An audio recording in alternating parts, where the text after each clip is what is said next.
The Nightingale and the Nobleman.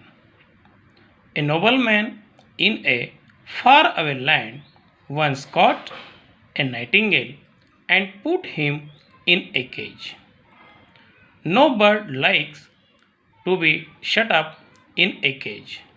The nightingale began to plead, "Please set me free. If you let me go, I will tell you the secret of happiness." The nobleman was rich but not happy.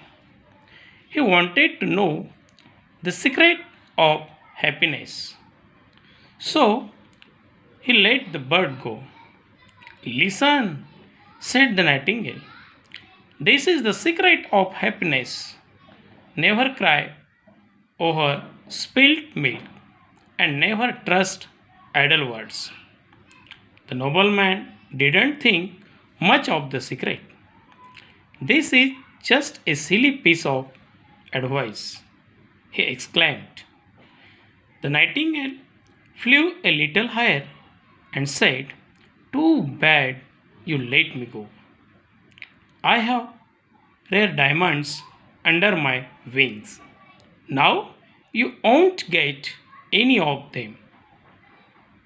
Now the nobleman was really very angry and very unhappy. "Oh no, how stupid of me! You wicked bird, you nasty bird! Wait till I catch you again." He began to wail. "Don't be so upset, my lord," said the nightingale. "It was kind of you to let me go. That's why I gave you a good piece of advice.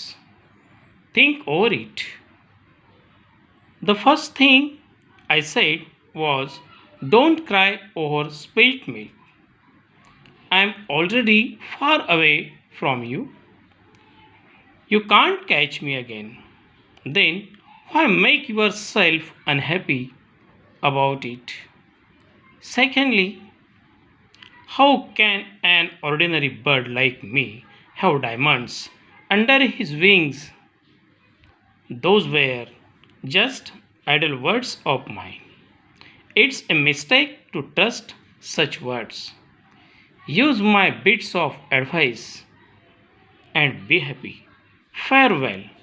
The nobleman watched as the bird flew away.